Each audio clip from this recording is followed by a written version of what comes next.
환경책을 매개로 위기의 시대를 함께 고민합니다. 환경책 읽는 것을 넘어 변화를 함께 만들어갑니다. 안녕하세요. 에코부커스 김기회입니다. 오늘 에코부커스 함께 소개해드릴 책은 지금 당장 기후토론이라는 책입니다. 이 책의 저자이신 김추령 선생님을 먼저 소개해드리면요. 책을 직접 쓰시는 현직 교사로 유명해지셨고, 지금은 작가이자 교수로 또 다양한 활동을 하고 계시는데요. 특별히 가치를 꿈꾸는 과학교사 모임을 만드셔서 오랫동안 과학과 사회, 이론과 삶을 세심하게 이어오신 시민과학자이십니다. 안녕하세요, 선생님. 네, 안녕하세요. 네, 안녕하세요. 네, 거창한 소개, 힘듭니다. 여기 책의 저자 소개 보면은 이 가치를 꿈꾸는 과학교사 모임을 또 만드셔서 시민과학자로. 거기 만들었다고 나와요? 아니요, 제가 말했습니다. 그걸 만드신 것 같아서. 아니, 같이 만들었기 때문에. 같이 만들었어요. 예, 제가 만들었다고 하면 나중에. 정정을 좀 할까요? 가치를 꿈꾸는 과학교사 모임은 일단 저의 고향이죠. 고향인데, 단순한 과학교사 학습 공동체가 아니에요. 그러니까 저희는 공동으로 생산하고 같이 소유해요. 그러니까 거의 꼬뮨처럼 되어 있는데 저희가 책을 여러 권 썼어요. 정말 또 감사하게도 쓴 책이 굉장히 잘 팔려서 스테디셀러로 지금도 수익이 꽤 많이 나오고 있는데 저희는 여러 명이 함께 쓰지만 단 한 명도 그것을 인쇄를 가져간 사람이 없어요. 그걸 묻어두고 저희가 기부할 때가 있으면 기부하고 저희 활동비로 쓰고 이제 하는 거죠. 그러니까 공동으로 생산하고 공동으로 소유하니까 공동체는 공동체인데 굉장히 꼬뮨스러운 공동체다 이제라고 볼 수 있죠. 저희들이 주로 하는 건 그 과학기술과 관련한 사회적 이슈가 있잖아요. 그 이슈를 어떻게 교실로 가져가지? 그래서 교실로 가져가는 교수학습 방법에 대한 연구를 하고 개발을 해요. 또 거기서 그치지 않고 직접 프로그램을 만들어서 학교 현장으로 가지고 들어가기도 합니다. 예를 들어서 유쾌한 과학 토론이라는 프로그램이 있는데 그 프로그램을 이제 토론이 잘 되도록 학생들이 토론이 잘 되도록 그걸 만들어서 학교로 가져가기 시작한 지 거의 한 10년 됐고요. 이 가치를 꿈꾸는 과학교사 모임은 무려 30년이 되었습니다. 시민과학이라고 하는 건 요즘은 앱이 많이 나와서 아이네이처라고 하는 앱도 있고 뭐 커뮤니티 매핑 같은 것도 많이 있어요. 그러니까 예를 들어서 홍수가 나는 걸 대비를 해서 담배꽁초에 막혀 있는 배수구를 이 지도에다가 매핑을 한다거나 이런 식으로 이제 시민과학이라고 하는 개념이 시민과학자라고 하는 개념을 좁게 정의를 내리면 이렇게 그 데이터를 수집하는 광범위한 데이터를 수집하는 그런 시민들을 시민과학자라고 얘기를 해요. 천문학이나 생태학을 하시는 생태학 영역에서 그런 걸 많이 하거든요.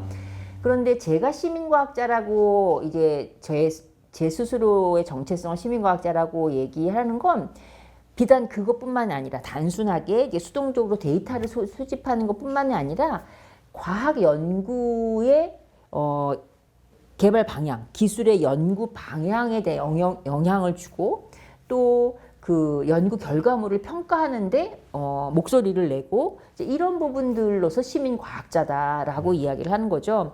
그리고 이제 저는 책을 쓰는 사람으로서 또 오랫동안 과학교사로서 제 스스로를 어떻게 정의를 내리냐면 번역가다. 우리가 이제 과학자들이 진짜 열심히 연구하잖아요. 정말 그 뛰어난 머리로 맨날 정말 엉덩이에 종기 날 때까지 앉아갖고 열심히 연구를 하는데 대중성이 좀 떨어지죠. 대중성이 요즘 많이 나아지긴 했지만 대중성이 떨어지는 것 중에서 제일 큰 이유가 그들의 보고서는 연구 논문은 매우 훌륭하나 너무 어려워요. 예, 대중이 접하기에 너무 어렵거든요. 그래서 그 벽을 무너뜨려 주는 거죠. 그래서 과학을 이해할 수 있는 사람으로서 그 내용을 이해를 하고 대중의 언어로 풀어서 전달하는 건데 이게 또 단순한 전달이면 전 크게 의미가 없다는 생각이 들고 단순한 전달이 아니라 이것을 전달받은 사람이 또 다른 시민과학자가 되는 거죠. 그것을 비판적으로 수용하고 비판할 건 비판하고 이제 그 과학 기술이 하나의 생성되는데 역할을 할 수 있도록 자기 목소리를 낼 수 있도록 하는 번역 너무 훌륭하게 자기소개를 했네요. 나름 쟤는 하여튼 그렇습니다.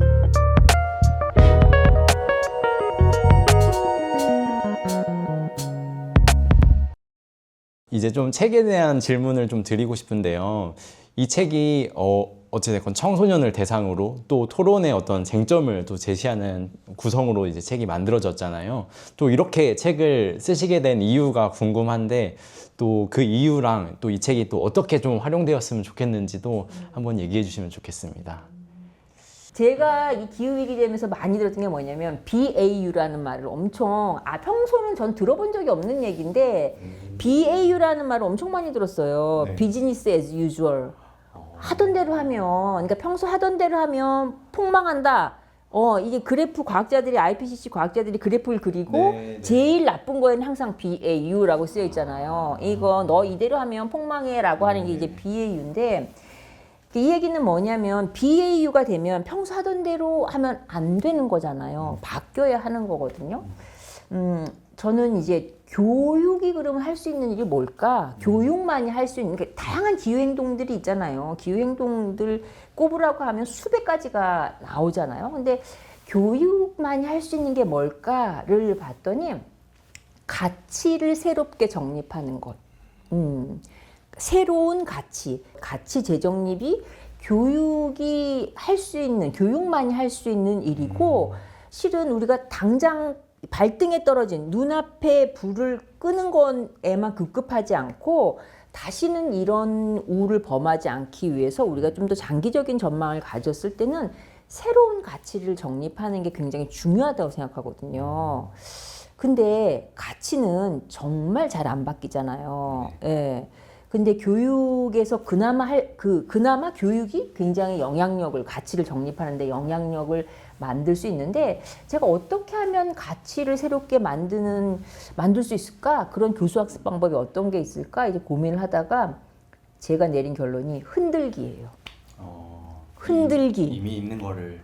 이미 있는 것도 흔들고, 그러니까 학생들이 이제 어떤 생각으로 보통 학생들은 정답을 쫓아가는 경우가 많아요. 그러니까 질문을 하면 질문에 대한 답을 할 때도 학생들은 자기 생각을 떠올리고 그거를 입으로 끌어내는 게 아니라 교사의 눈을 보죠. 표정을 읽고 내 말이 정답인가 아닌가? 예, 뭐 이런 표정을 짓잖아요. 이제 그런 학생들, 그러니까 그거는 오지선다의 지식을 선택할 때는 그런 게 더 뭐 편리한지는 모르겠지만 뭐 저는 동의할 수 없지만 어쨌든 그런데 가치는 그렇게 하면 안 되잖아요. 그냥 나는 이런 생각을 가졌어. 이게 옳아. 공평과 정의가 옳아. 하지만 그게 진짜 그 학생의 가치가 되는 거나 아니면 이 사회의 가치가 되는 게 아니잖아요. 그럴 때 방법이 뭐냐면 흔들어 놓는 거예요. 어떤 학생이 이쪽으로 가려고 할 때 공평과 정의가 맞는 것 같아? 라고 하면 흔들어 주는 거죠. 진짜 공평해? 넌 정말 공평할 수 있어? 우리가 사람과 식물이 공평해? 그게 말이 돼? 라고 흔들어 놓는 거예요. 그러면 아닌가? 라고 생각할 때 다시 또 흔드는 거죠. 하지만 우리가 오늘날의 기후위기가 이 자연권에 대한 을 인정하지 않아서 그들과의 관계가 붕괴됐기 때문에 오늘날의 기후위기가 온 거야. 그러면 그들의 권리를 인정해 주는 게 이 위기를 해결하는 길이지 라고 또 흔드는 거죠. 그러면 이제 학생들이 그럼 또 그건가? 라고 이렇게 흔들리는 과정을 통해서 가치가 세워지더라고요. 그래서 제가 이렇게 토론책을 쓰게 된 것도 일단 이제 교육이 할 수 있는 일, 기후위기 시대에 새로운 가치를 정립하는 거고 그 가치를 정립하는 건 이런 서로 입장이 다른 다양한 이해관계자들의 이야기를 학생들이 잘 듣고 고민하고 이쪽일까 저쪽일까 많이 흔들려 보고 이제 이런 과정이 필요하다라는 생각이 이제 하나였고 또 다른 하나는 뭐냐면 우리가 기후위기 IPCC 보고서가 이제 3권이 나오는데 그 중에 하나가 적응 보고서고 하나가 이제 어떻게 탄소 배출을 줄이는지에 대한 완화 보고서예요. 완화 보고서인데 지금 완화 중요하죠. 빨리 완화를 해야죠. 어떻게든지 탄소 배출을 줄여야 하는데 동시에 우리가 중요한 건 이 사회가 얼마나 회복력 있는 그러니까 저는 이걸 탱탱볼 같은 사회라고 표현을 하거든요. 탱탱볼 같은 사회를 만들 것이냐가 똑같이 동일하게 IPCC 보고서에도 그런 얘기를 해요. 똑같이 3도가 올라가더라도 사회가 잘 시스템적으로 정비가 되어 있을 때의 피해와 그렇지 않을 때의 피해는 다르거든요. 그러면 우리가 탄소 배출을 줄이는 완화에만 신경 쓰면 안 되고 동시에 우리 사회를 바꾸는 것도 동시에 해야 하거든요. 그러니까 그건 다른 말로 하면 세상을 바꾸는 일이잖아요. 그럼 세상을 바꾸는데 가장 기본이 뭐겠어요?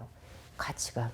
새로운 가치관을 세우는 일이 될 것이고 그렇게 나왔습니다. 네. 그러면은 그 많은 주제 중에 어쨌거나 6가지로 추리셨잖아요. 네. 이제 기후정의, 숲, 갯벌과 논습지, 지구공학, 우주, 원자력 이렇게 추리셨는데 또 어떻게 이렇게 추려졌는지도 궁금하고요. 이 책의 이제 형식 중에 또 이야기꾼이 먼저 나와서 이야기를 하고 이제 다른 당사자들이 나와서 주장을 하는 형식으로 구성이 되어 있는데 이런 구성은 또 어떻게 사용하게 되는지도 궁금합니다. 그러니까 그 구성은 아까 얘기했듯이 이제 이해관계자가 다양해야 흔들 수 있잖아요. 그러니까 한쪽 방향으로 일방적인 주장이 아니라 근데 양쪽이 다 학생들이 읽으면 그럴 듯한 거예요. 이 사람 얘기도 맞는 것 같고 맞아요. 저 사람 얘기도 맞는 네. 것 같은 거예요. 그랬을 때 그 내부에서 이 학생들 내부에서 갈등이 생기고 이 갈등의 과정이 바로 흔들리는 과정이고 그걸 통해서 이제 가치가 만들어지는 거죠. 주제는 현실에 있는 주제를 갖고 왔죠. 그냥 기후 위기 자체가 이제 이렇게 표현하는 학자가 있어요. 기후 위기는 완벽한 윤리적 폭풍이다. 윤리적 폭풍이다. 그러니까 현실 세계에서 끊임없이 기후 위기와 관련된 논쟁들이 생겼고 생기고 있고 앞으로도 더 아마 심화될 거예요. 기후 위기가 심화됨에 따라서 이런 갈등은 더 심화될 거고 그래서 이제 기존에 있던 이야기들, 논쟁들을 현실 속에서의 논쟁, 숲 이야기만 하더라도 이곳 나오기 바로 직전 해인가요? 그 산림청에서 30년 이상 된 나무들을 싹 뱉는데 그 벤 거와 또 뭐 약간의 뭐 그 잘못된 부풀린 보도와 막 이런 게 겹쳐지면서 엄청나게 논쟁적인 이슈가 됐었잖아요. 예, 뭐 그런 것들, 그러니까 제가 뭐 일부러 뭐 만들었다 찾았다기보다도 이슈들이 저에게 왔어요. 저는 이제 그 학생들과 토론하셨던 얘기들이 가장 사실 궁금하거든요. 이제 학생들과 조금 토론을 여러 번 진행을 해보시면서 또 재밌는 에피소드 없으셨는지 특별히 뭐 학생들이 이런 주제는 조금 더 흥미있게 본다거나 아니면은 그 뭐 토론을 하고 어떤 그런 경험을 통해서 자기의 뭔가 일상을 바꾼 학생이 있다든지 뭐 그런 얘기가 있으시면 한번 들려주면 좋겠습니다. 일단 일상을 바꾸는 것, 즉 행동을 바꾸는 건요, 너무 어려운 거예요. 많은 교육학자들이 다들 학생들의 행동을 바꾸려고 그 어떤 뭐 학습 방법이나 이런 것들을 만들지만 행동은 쉽게 바뀌지 않아요. 그래서 뭐 저도 이 책을 썼다 내지는 학생들이랑 토론했다고 해서 행동이 바뀐 건 잘 모르겠고요. 일단 바뀐 건 있어요. 절 보면 슬금슬금 피하는 거죠. 아마 하면서 야 추령쌤이잖아 빨리 주워 뭐 내지는 야 추령쌤 지나간다 야 너 이러면 되겠어 막 이러면서 뭐 이런 행동은 바뀐 건 확실한데 일상이 어떻게 바뀌었는지는 잘 모르겠고 하지만 생각은 조금씩 바뀌어가는 걸 느낄 수는 있어요. 그리고 이제 뭐 학생들이 좋아하는 주제들 중에는 학생들의 연령에 따라서 다른데 이제 중학생들 같은 경우에는 우주 그 여행 우주 여행을 제일 좋아해요. 그리고 학생들이 현실적으로 어떤 생각들을 어린 학생들은 생각을 하냐면 기후 위기가 되면 이렇게 일론 머스크의 사고를 가장 많이 따라 닮아 있는 게 이제 아닌가? 중학생의 생각, 일론 머스크의 생각이 중학생의 생각인가? 중학생 수준의 생각인지 모르겠지만 어쨌든 선후관계는 잘 모르겠고 학생들이 이제 문제가 생기면 하다 안 되면 다 혹성 탈출하면 된다고 생각을 해요. 그리고 그리고 본인들은 다 나갈 수 있다라고 생각을 하고 있죠. 예, 하고 있고 그래서 이 이제 우주 비행 그 우주 여행 이제 관련된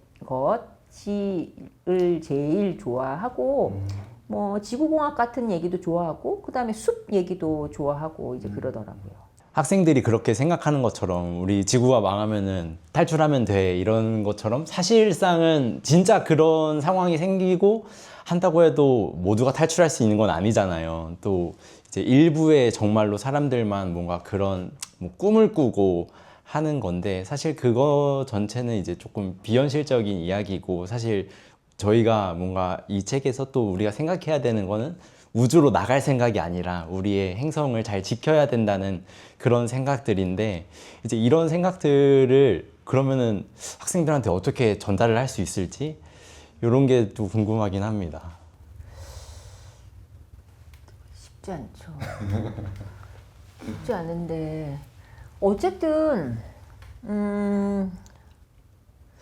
저는 우주 여행이 나쁘다고 생각하진 않아요. 학생들이 우주 여행의 꿈을 키우고 우주 비행사가 되고 싶어하고 하는 그러니까 뭐든지 다 될 수 있고 꿈을 키우는 건 전 정말 중요하다고 생각을 하거든요.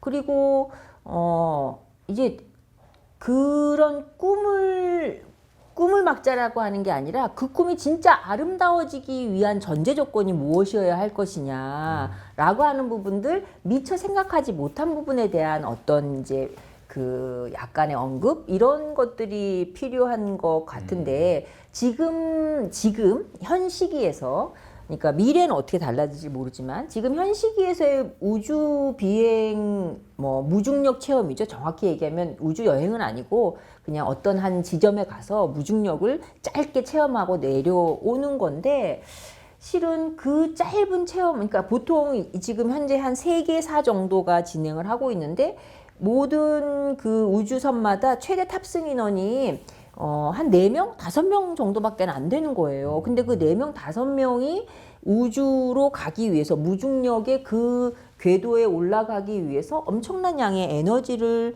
써요. 뭐 일부 비행체는 그 친환경 그래서 탄소를 배출하지 않는 그런 연료를 쓰기도 하거든요. 그런데 어쨌든 친환경 연료를 쓰는 경우에도 이제 상당한 양의 수증기가 발생을 한다거나 일론 머스크의 기업은 이제 탄소 배출이 고체 탄소 배출이 좀 많이 나와요. 근데 이제 그런 탄소 배출이 대륙권에 직접 배출되는 게 아니라 성층권에서 배출이 되거든요. 근데 성층권에서 이런 것들이 배출이 됐을 때 지구 대기권에 지구의 기후에 어떤 영향을 주는지 연구된 바가 없어요. 어느 누구도 이런 일이 있을이라고는 생각을 못했던 거죠. 그러니까 우주 탐사야 열심히 가죠. 어떤 그러니까 인류의 어떤 미지의 세계에 대한 궁극적인 탐구의 궁극을 도전하기 위한 정신 뭐 이런 것들 때문에 우주 여행, 우주 탐사는 하지만 그래서 탐사 로켓을 띄우긴 하지만 이렇게 일정한 궤도까지 올라가서 와 우주 아름다운 지구가 뭐 창백한 푸른 점이네 뭐 이런 얘기를 잠시 하고 돌아오는 이런 여행에 대해서는 생각해 본 적이 없고 그래서 이런 여행의 횟수가 잦아지게 되면 성층권에 알지 못하는 어떤 영향들이 계속 누적될 거 아니에요. 그러니까 그런 부분에 대한 연구가 되어 있지 않은 상태에서 이런 상업적 비행을 무제한적으로 허용하는 것에 대한 문제 제기를 하고 있는 거죠. 이게 일방적으로 그냥 우주여행이 나쁘다의 문제가 아니고 그 다음에 또 다른 하나는 담배를 혹시 피우시나요? 저는 안 피웁니다. 아, 그러시군요. 주변에 담배 피우는 동료가 있으신가요? 네, 그럼요. 그분이 담배를 어디서 피우시나요? 뭐 옥상에서도 피우고 실외에서 네. 주로 그럼 피우고. 그분은 담배를 자기 돈을 주고 사나요? 아니면 뭐 공금으로 사나요? 본인 돈으로 사죠. 그렇죠. 그러니까 사유재산이잖아요. 내가 돈 있어서 담배를 사가지고 내가 피는데 그분은 내 돈 내산이지만 담배 피는 흡연의 자유를 못 누리죠. 그건 부당한가요? 그 자유를 누리면은 다른 사람의 자유를 침해할 소지가 있어서. 네. 바로 그거예요. 그래서 실은 이 우주 여행을 하는 것도 기후 위기의 시대에 우리에게는 정해진 지금 탄소 예산이라는 게 있잖아요. 우리가 1.5도, 2도를 막기 위해서는 이 범위 안에서만 배출을 해야 되지 그 이상을 넘어가면 안 된다라고 하는 게 과학자들의 설명이고 기후변화 협약에서 그래 우리 그럼 그렇게 하자라고 한 상황이잖아요. 그러니까 정해져 있는 게 이만큼인데 이 사람들이 4명이 이만큼을 가져가 버려요. 내돈내산 그 사람이 뭐 몇 억을 내고 그걸 가져가든 상관은 없는데 이만큼을 가져가 버리면 그럼 이만큼밖에 안 남잖아요. 그러니까 이거는 방금 예를 든 흡연자가 자기 돈을 내고 산 담배지만 공공장소에서 피지 못하는 거랑 똑같은 이제 상황인 거죠. 오히려 이게 엄청난 피해를 주는 거죠. 그래서 그런 접근을 할 수 있을 것 같아요. 네.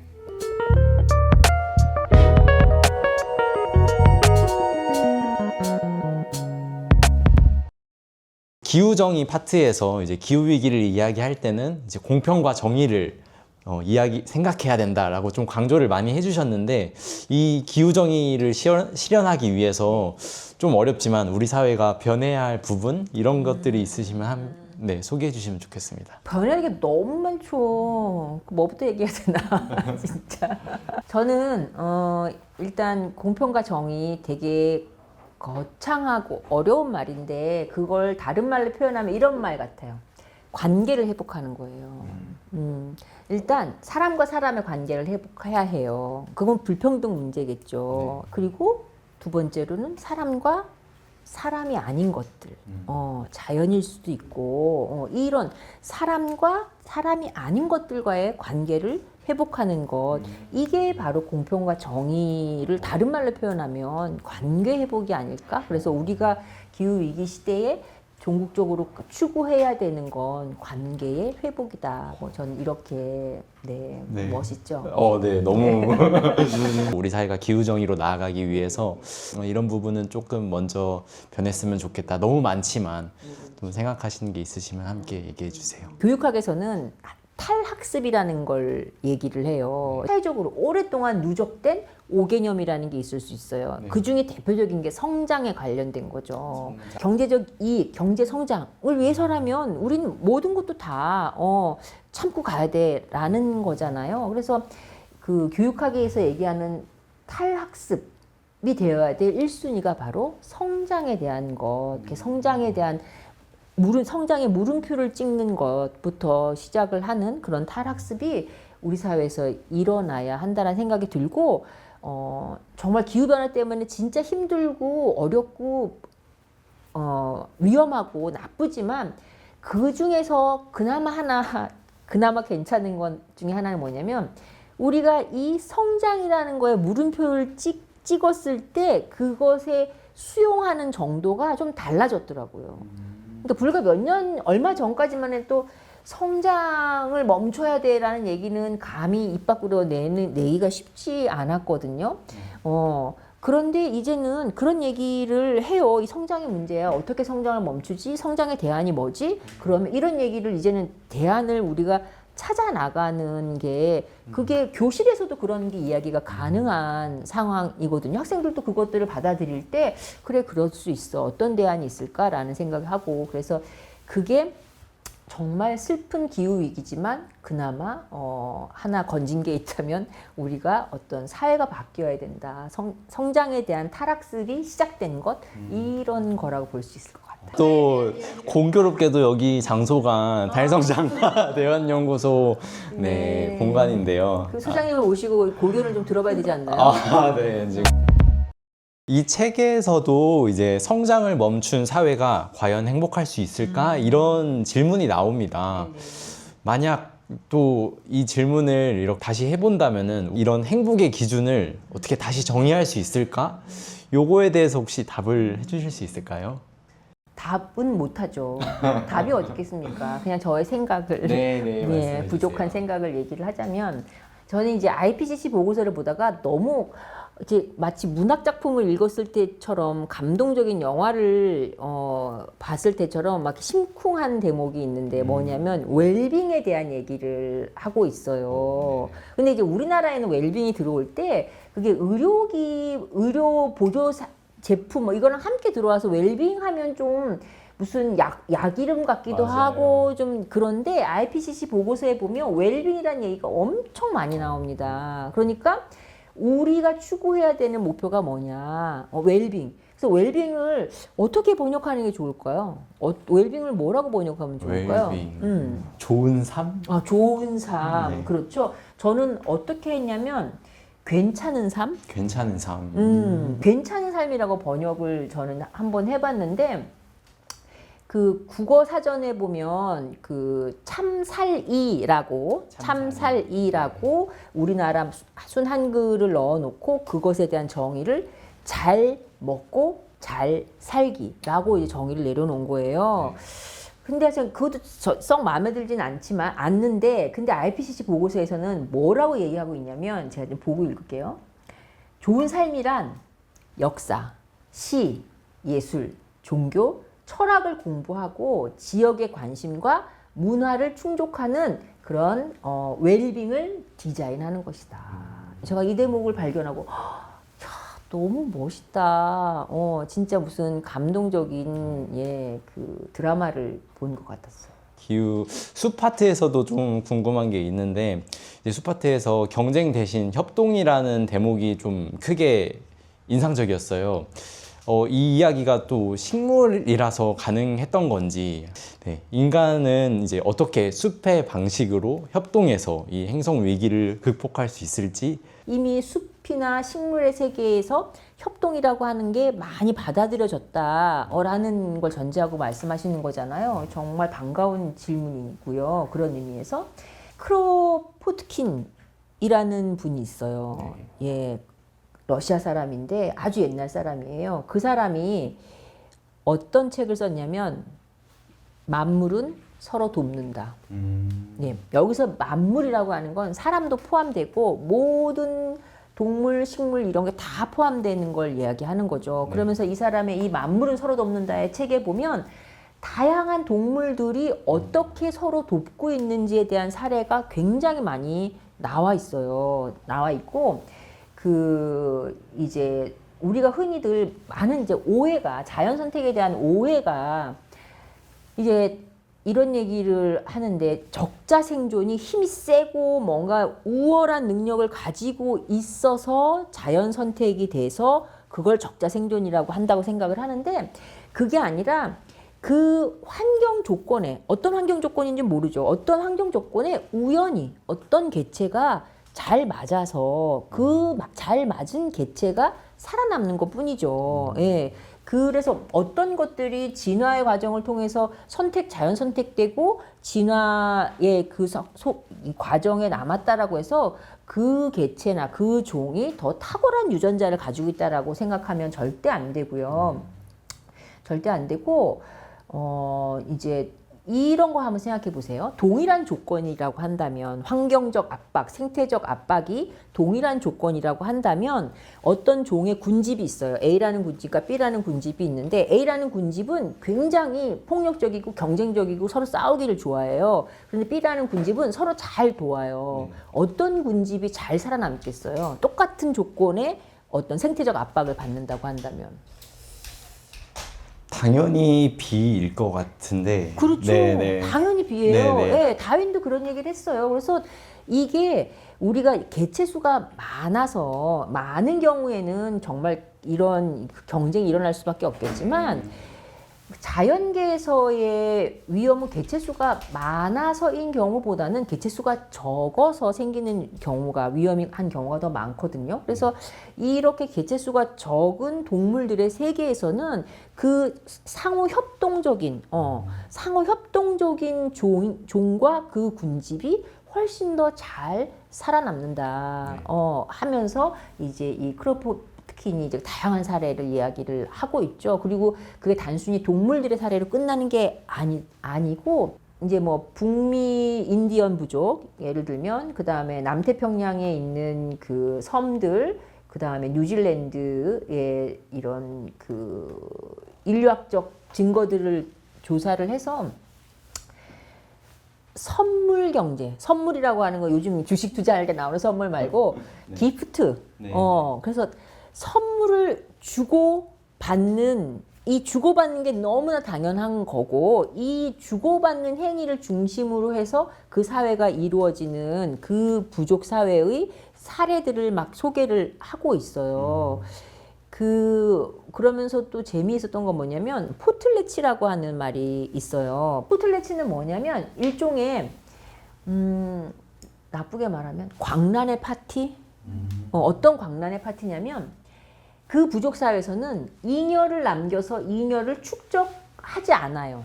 뭐 일단은 축적할 도구가 없었겠죠. 오랫동안 뭔가를 보관할 수 없었을 거고 그래서 남길 필요가 없는 거예요. 그래서 필요한 만큼만 취하는데 만약에 자칫 잘못해서 많이 생겼어요. 많이 생기면 그걸 어떻게 하냐면 다 나누는 거예요. 모든 사람들하고 다 자기가 가지고 있는 재산의 절반 이상을 뚝 떼어가지고 다 나누거나 심지어는 자기가 가지고 있는 걸 다 망가뜨려요.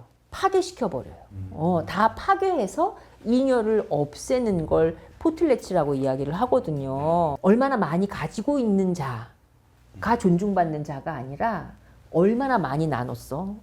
그게 굉장히 명예의 전당에 올라가는 길인 거예요. 난 이번에 내 재산의 80%를 나눴어. 그러면 이제 그 사람은 막 존경받고 명예의 전당에 올라가는. 그래서 자기의 명예를 지키기 위해서 정말 파괴적으로 나누기도 하고 자기 것을 아예 없애기도 한 그런 사례를 이야기를 하고 있거든요. 그러니까 그런 사례만 우리가 보더라도 이게 단순히 식물의 문제가 아니라 우리에게 찾아보면 의도적으로 가려졌던 것들, 지금 뭔가 막 이렇게 두껍게 덮고 있는 것들이 우리의 공동의 노력에 의해서 사라지고 나면 아마 우리가 잊어버렸던 것들, 이런 것들이 빛나지 않을까? 그런 충분히 어떤 희망이 있다. 뭐 사람은 안 돼. 사람은 원래 안 돼가 아니라 충분히 희망이 있다. 이런 말씀을 드리고 싶어요. 다음은 그 갯벌과 논습지 부분에서 그 이제 쌀 농사에 대한 얘기가 나와요. 그래서 여기서 보면은 이제 그 논에 대해서 이야기할 때 이제 논이 이제 쌀 농사를 하는데 탄소 배출이 너무 많이 된다. 그래서 이 기후 위기를 이야기할 때 그러면 우리 기후 위기 심각해지면 뭐 쌀도 못 먹고 지금 또 그런 거랑 이제 연관돼서 이거에 대해서 뭐 논은 조금 탄소 배출 너무 많이 되니까 논에 대해서 조금 어떻게 해야 되냐는 좀 이야기들이 나오는데 일단 이 주제를 의도적으로 넣었어요. 네. 왜 의도적으로 넣었냐면 우리는 주식이 이제 동남아시아, 이제 우리를 포함한 동남아시아는 주식이 쌀이에요. 그 쌀이 실제로 이제 그 왜 NDC라고 해서 국가별로 기후변화 협약에 제출해야 되는 숙제가 있잖아요. 그런데 이제 동남아에서 NDC에서 상당 부분은 이 쌀 농사에서 어떻게 저감하겠다라고 하는 부분이 들어가거든요. 그런데 그 의외로 사람들이 잘 몰라요. 그러니까 쌀 농사에서 탄소 배출이 많이 된대라고 하는 걸 잘 모르거든요. 그래서 일단은 그걸 좀 알려야겠다라고 하는 생각. 그 다음에 또 우리가 먹거리와 관련해서 먹거리가 우리 개인 단위로 탄소 배출을 줄일 수 있는 그 기후 행동 중에서 가장 큰 영역을 차지하는 게 우리가 할 수 있는 게 바로 먹거리 부분이거든요. 이제 그래서 이런 우리가 모르고 있는 부분, 모르고 있으면 안 되잖아요. 우리가 먹는 쌀이 탄소 배출을 많이 하는구나라고 하는 것. 하지만 이거는 우리의 주식이잖아요. 예, 주식이고 또 다른 측면은 기후 위기 때문에 오히려 뭐 그 병충해라든지 수확량 감소라든지 이런 걸로 기후 위기에 피해를 입을 것이 바로 이런 벼농사이거든요. 또 동시에. 그래서 우리가 이 다양한 문제가 이해관계가 결합되어 있는 쌀에 대해서 지금부터라도 잘 고민을 해야 한다. 그렇다고 해서 우리가 이 쌀을 먹지 말자는 게 아니라 할 수 있는 방법, 다양한 방법들이 연구되고 대안을 제시를 하고 있잖아요.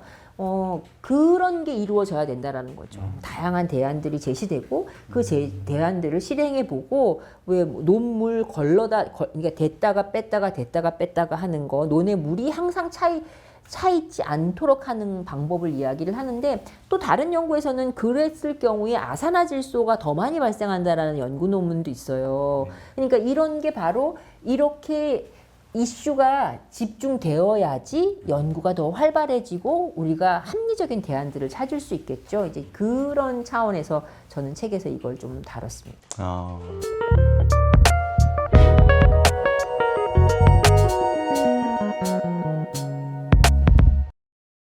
요즘 학교에서는 또 원자력 발전에 대해서 또 어떻게 다루고 있는지 조금 궁금한데요. 제가 공부할 때는 이 원자력에 대한 어떤 위험성보다는 이 원자력 발전의 원리가 어떻고 이 기술이 뭐 어떻고 이런 어떤 좀 원리적인 것만 되게 강조를 했던 것 같은데, 좀 학교에서는 어떻게 이 원자력 발전을 다루고 있는지, 또 학교에서 이 원자력 발전을 어떻게 조금 이야기해야 되는지 조금 소개해 주셨으면 좋겠습니다. 일단은 그때랑 배우셨을 때랑 크게 달라진 건 없어요. 크게 비중 있게 막 그걸 다루진 않아요. 그냥 이제 원리 정도, 그다음에 뭐 위험성 아니면 이익 뭐 이런 걸 다루는데, 오히려 좀 더 이런 걸 좀 적극적으로 다뤄야 우리가 이 부분들을 이슈화하고 고민을 할 텐데, 사회에서 막 시끄럽게 막 나라가 거의 두 조각 나서 싸우는 거와는 상관없이 크게 학교 교육 과정에는 크게 강조를 두고 반영하고 있지 않습니다. 이건 제 얘기는 아닌데 어느 누가 그러더라고요. 요즘 많이 이런 얘기를 한대요. 가장 원자력 발전소에 대해서 잘 할 수 있는 교육, 효과적인 교육, 이런 걸 하는 거죠. 한강에 요즘 유행하는 SMR을 하나 짓자. 아니면 한강에 원자력 발전소를 하나 짓자를 가지고 학생들이랑 토론 수업을 한번 해보면 아마 이 원전과 관련해서 인류가 한 번이라도 걱정했던 무수히 많은 우려들이 막 리스트가 될 거고, 그건 당연히 부결될 거예요, 아마. 이제 학교도 그러니 당연히 이제 뭐 아파트 주민자치에 뭐 들어가는 경우는 더 난리가 나겠죠. 그래서 가장 확실한 방법은 한강에 원자력을 짓자, 이런 캠페인을 좀 해볼까. 뭐 괜찮을까요? 서울은 소비만 해요. 전국에서 이렇게 아무것도 생산하지 않고 소비만 하는 도시는 없어요. 그러니까 송전탑 지나가고 발전소 짓고 다 그러잖아요. 그런데 제일 많이 소비하잖아요. 그 혜택만 고스란히, 그러니까 음식 맛있게 차려놨는데 제일 맛있는 부분만 누가 와가지고 얌체처럼 쏙 먹으면 어떡해요? 사람들이 다 미워하고 그 친구는 놀지 않겠죠. 다시는 그러지 말라고 또 따끔하게 훈계를 할 거고. 그래야죠, 당연히. 이 책에 여러 또 주제가 나오는데 혹시 작가님이 뭐 최근에 관심이 있으신 주제가 있으신지 궁금합니다. 네. 그러니까 지금 당장 기후 토론으로 다룰 수 있는 주제들이 지금 굉장히 많이 나오고 있어요. 그러니까 제가 학생들이랑 했던 것 중에서 그 왜 페루의 리위아 농부가 독일 그 화석연료 기업과 소송을 붙었잖아요. 최근에 패소했잖아요. 패소한 사건도 있고, 그다음에 작년에 인도네시아가 WTO에 EU의 그 재생에너지 텍소노미에서 이 바이오디젤이 빠진 문제를 가지고 이제 제소를 했다가 또 그쪽이 패소를 한 부분이 있고, 또 최근에 또 국제사법재판소에서 그 남태평양에 있는 어떤 한 섬이 질의한 내용에 대한 판결을 내린 것들도 있고, 그러니까 최근에 이렇게 굵직굵직한 내용들이 굉장히 많이 나오고 있거든요. 그래서 이런 것들을 또 좀 책으로 다뤄보고 싶다. 그래서 지금 안 그래도 이게 꼭 책이 아니어도 뭐 책이면 더 좋겠지만, 그래서 지금 당장 기후 토론 두 번째 건 뭐 이런 것도 좀 이제 얘기를 하고 있어요. 그래서 올해 책 하나 나오셨던데요, 쓰신 책 중에? 네, 나왔습니다. 그 과학 선생님이 읽어주는 기후변화 보고서라고 네. 서해 문집에서 나왔는데 왜 그 책을 썼냐면, 그러니까 위기가 심화되면 사기꾼들이 막 판을 치잖아요. 작년에도 2014년도에 막 1.5도 넘었어. 너네들 어떡할래? 큰일 났어. 다 죽었어. 막 이런 그 기사들, 뉴스 헤드라인들이 많이 떴는데, 실은 지금 학생들은요, 그러니까 소위 말하는 이제 현재를 살고 있는 미래 세대들은 앞으로 저보다 훨씬 오래 이곳에서 살아남아서 이곳을 살아가야 될 거고, 위기는 기온은 더 올라갈 거예요. 우리가 지금 당장 탄소 배출을 제로를 한다고 하더라도 기온은 더 올라가고 그 친구들은 더 안 좋은 상황에서 삶을 살 수밖에 없는데, 이런 위기 상황 속에서 막 온갖 사기꾼들이 난무하고 잘못된 뉴스들이 판을 칠 때 그나마 그래도 학생들이 가장 신뢰할 만한 어떤 정보의 출처에 대한 것, 이거 하나는 가지고 가야겠다 싶어서 어렵지만 IPCC 보고서를 가져와 봤고, 정말 다행히게도 IPCC 보고서가 워낙 가동력이 너무 떨어져 너무 어렵잖아요. 그러니까 본인들도 그런 걸 알았는지 자주 묻는 질문이 있더라고요. 자주 묻는 질문이. 그래서 그 자주 묻는 질문을 가지고 학생들이 이해할 수 있는, 그래서 좀 IPCC 보고서의 문턱을 낮춘 거죠. 학생들이 좀 들어가서 볼 수 있도록. 그래서 그 친구들이 미래를 살아나갈 때 좀 그래도 신뢰할 만한 정보의 출처를 한 군데 정도는 손에 쥐어줘야겠다라는 그런 엄마의 마음, 엄마의 마음이었습니다.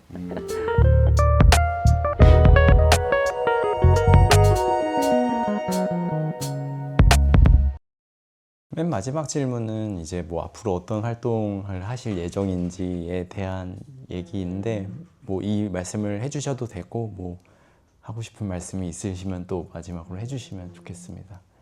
제가 아까 그 관계의 회복이 중요하다. 사람과 사람과의 관계 회복, 불평등 해소, 사람과 자연과의, 뭐 비인간과의 관계 회복이 중요하다고 이야기를 했잖아요. 그래서 좀 그런 이야기를 좀 더 해보고 싶고, 지난주 토요일 날 사물의 의회라는